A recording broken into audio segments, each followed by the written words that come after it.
Bienvenidos a la entrevista del día, como siempre, a través de las pantallas de Antofagasta Televisión. El presidente nacional del Colegio de Profesores, Carlos Díaz, está en Antofagasta. Ha tenido una serie de reuniones con los distintos gremios, también con la alcaldía en Antofagasta. Vamos a conversar con él de temas contingentes, por supuesto, y esta nueva presencialidad de la que se habla con los cambios del plan paso a paso. Muchísimas gracias por acompañarnos en la entrevista. Muchas gracias, Carolina. Un gusto estar acá con ustedes.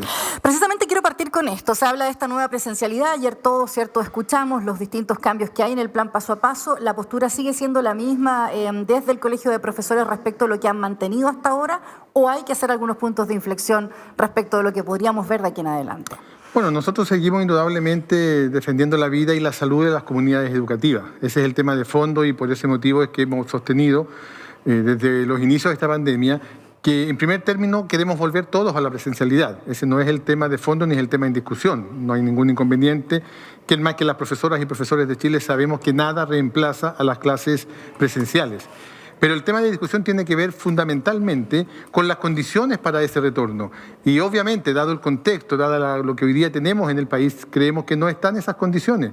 En primer término, porque estamos frente a una situación de pandemia que, si bien así ha ido bajando los niveles de contagio en las últimas semanas, todavía es una pandemia que está absolutamente vigente y presente en Chile.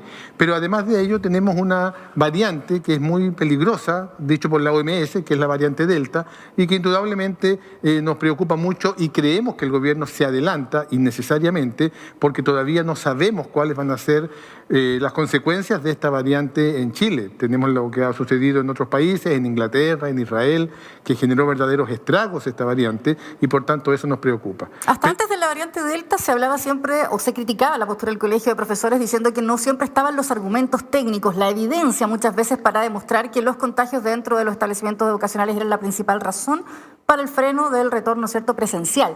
Esto tiene un punto de inflexión, entonces es con esto que vamos a tener evidencia, dicen ustedes, en el mundo también respecto de esa presencialidad que sería la negativa nuevamente del Colegio de Profesores en este caso. Por cierto, el tema de la variante Delta es un elemento absolutamente claro, concreto, científico, que da cuenta de una relación, de una situación que ha pasado en todo el planeta.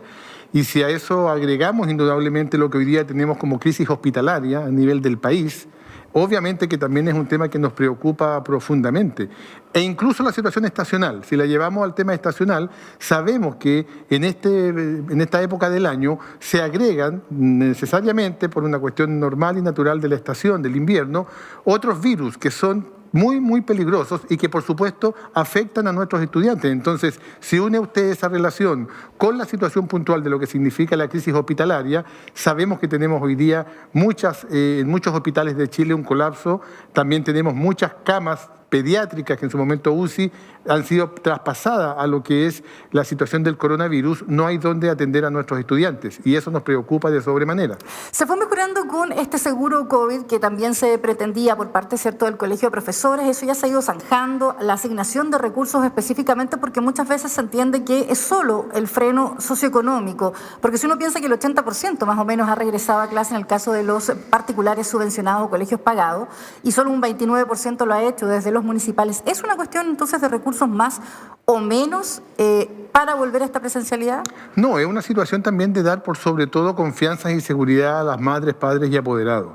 Aquí los antecedentes que nosotros tenemos y que hemos querido contrastar permanentemente con el Ministerio y se ha negado, tienen que ver con que sabemos que no más allá de un 5% de madres, padres y apoderados han enviado a los niños a la escuela. La estadística que presenta el Gobierno y el Ministerio de Educación da cuenta de cuántas escuelas se abrieron. Sabemos que hay una tremenda presión por parte del Ministerio para que se abran los colegios, pero eso no se condice con que los niños lleguen a los colegios. Y esa es también nuestra preocupación. ¿De qué sirve tener las escuelas abiertas si los niños no llegan? En ese sentido, la enorme mayoría, el 95% de los apoderados, no han enviado a los niños a la escuela porque obviamente ven de que no hay confianzas y no hay cumplimiento de protocolos. Otro tema central y fundamental. No existe cumplimiento de protocolos en muchas de las escuelas de Chile. En la gran mayoría de ellas no existe este cumplimiento y por eso que para nosotros es una exigencia fundamental. pero esa es la diferencia, es socioeconómica entonces la diferencia, porque si uno da crédito a estas cifras de que el 80% de pagados y subvencionados, ¿cierto?, ha regresado, ha abierto sus puertas. Usted dice que también hay el 5% que solo ha enviado, porque pareciera ser un número distinto al que da el ministro. Claro, es un número absolutamente distinto y reiteramos, no es que el 80% de los niños haya vuelto a las escuelas. Nosotros no hemos visto 3.200.000 niños en las escuelas en el último mes. Eso no es real, es absolutamente una fantasía que plantea el gobierno. Lo que hace el ministro es decir, aquí se abrieron las escuelas. Sabemos que hay mucha presión y eso está claro absolutamente. Y presión por sobre todo a los colegios particulares subvencionados. Sin embargo, en el sector municipal, que la relación es distinta, esa presión no ha surtido efecto. Yo he visitado y he conversado con varios alcaldes el día de ayer, antes de ayer, hoy día mismo, y todos los alcaldes de esta región me han dicho que están absolutamente en la línea de lo que hemos venido señalando. Porque el tema tiene que ver con que los protocolos y lo que el ministerio ha dicho que va a enviar a los establecimientos efectivamente llegue. Y eso no ha ocurrido. Se habla de estos 25.000 millones, ¿cierto? Eso es lo que se está esperando porque ya se ha hecho asignación de recursos. Que el ministro decía esta mañana en varias entrevistas, ¿cierto?, que eso se ha mantenido para los municipios en el escritorio, que no han sido gastados. Y ahora se va a inyectar un recurso adicional, que es la defensa que un poco hacía el ministro. Sí, pero no son recursos frescos. Lo que el ministro ha dicho es que hagan uso de los CEP, hagan uso de recursos que llegan para otros elementos, ocúpenlos, pero en la práctica es una situación absolutamente desigual. Tenemos varios alcaldes, por ejemplo, el alcalde de una de las comunas más populosas de la región metropolitana, Puente Alto, y lo cito porque es precisamente alcalde de la misma coalición del gobierno, ha dicho claramente que el ministro miente, que el ministro lo que hace es decir que llegan los recursos, pero en la práctica no han llegado recursos más allá del 15% para poder cubrir el 15% de los gastos en los establecimientos. Por tanto, estas cifras que aparecen muy rimbombantes, muy grandes, en realidad dan curso de recursos que ya están planteados para otro ítem y que el ministro pide que puedan ser destinados a situación COVID, pero que además es absolutamente desigual de acuerdo a la municipalidad. Lo que nosotros hemos pedido acá fundamentalmente son recursos frescos, destinados exclusivamente para dotar y tener la certeza de que todo lo que está planteado en los protocolos se cumpla efectivamente. Pero, entonces este adicional tampoco es que ustedes digan va efectivamente a llegar. Entonces es porque la anterior partida de recursos, dicen ustedes, no se ha concretado, porque esto pareciera ser el adicional, los 25.000 millones de pesos de los que habla. Sí, pero estos adicionales que el ministro viene anunciando desde el año pasado, yo quiero recordar que ya el año pasado planteó en distintas fechas y en distintos momentos que iba a enviar recursos, han sido los alcaldes los que han desmentido al ministro y han dicho en realidad esos anuncios de nuevos recursos, de recursos frescos, de que van a llegar adicionales, en la práctica los alcaldes nos han señalado que no son efectivos. Por tanto, aquí le hemos pedido al ministro que transparente la situación, que efectivamente dé cuenta y que no tenemos ningún problema en reunirnos. Si los recursos sí estuvieran, se vuelve a clases entonces. O sea, nosotros decimos que si aquí están elementos esenciales y fundamentales, primero una pandemia controlada, no podemos pretender que no exista pandemia porque vamos a tener que acostumbrarnos a vivir con la pandemia. Protocolos que se cumplan efectivamente en todo el país. Para nosotros es clave y fundamental. Y tercero, que se haga efectivo lo que el presidente de la República se comprometió en la reunión COVID del 23 de febrero de este año en La Moneda, en la cual yo participé, en donde el único compromiso al cual llegamos era que se conformaban mesas de trabajo en todas las escuelas, jardines infantiles y liceos de Chile, conformada por las madres, los padres, apoderados, asistentes de la educación, profesores, Ministerio de Educación, Ministerio de Salud. ¿Para qué? Para fiscalizar el cumplimiento de estos protocolos. Si los padres pueden fiscalizar y darse cuenta que todo lo que está escrito en el papel llega efectivamente a los establecimientos educacionales, que tenemos una pandemia controlada, por supuesto que están las condiciones para el retorno, porque reiteramos, nosotros somos los primeros en que queremos volver a dicha presencialidad, pero en condiciones seguras para nuestros estudiantes y para las comunidades educativas. Recientemente también usted decía en una entrevista, ¿cierto?, que las escuelas no son, los colegios en general no son guarderías. Esto es porque muchos están malentendiendo, si en el colegio de profesores, la urgente necesidad que muchas familias tienen, sobre todo mujeres, para volver a trabajar, ¿cierto?, el hecho de que las escuelas estén abiertas o las clases ya sean, ¿cierto?, más regulares de forma presencial, ¿no? Sí, correcto, porque la verdad que hemos escuchado a varias autoridades, varios empresarios incluso que han dicho que ya es tiempo que las escuelas abran para que las madres puedan ir a trabajar. Es decir, casi diciendo dejemos los niños en alguna parte, no importa dónde, lo importante aquí es fortalecer la economía y reactivar la economía. Ese es un poco el sentido profundo y de fondo que tienen todas estas medidas. Nosotros decimos, no, aquí lo que importa es la educación de nuestros estudiantes y por ello que hemos expresado también nuestra enorme preocupación porque no están las clases, no están las condiciones precisamente para la conectividad. Es decir, cómo yo garantizo, yo como Estado, yo como gobierno, garantizo que esos miles de estudiantes que desde el año pasado no han tenido la posibilidad de estudiar y de acceder a las clases telemáticas, no porque sean flojos, no porque no les interese, porque no tienen las condiciones para conectarse, para tener internet en sus casas, para tener un equipo donde conectarse, es el Estado el que debe garantizar esas condiciones. Y eso no ha cambiado en nada, ese garantizar, porque desde el año 2000, ya del 2020 y este 2021 vamos a cerrar un semestre ya en esta condición actual. Entonces, ¿cuál es el comparativo que uno podría hacer? ¿Se ha mejorado? Efectivamente, ¿podemos seguir con estas clases de remota?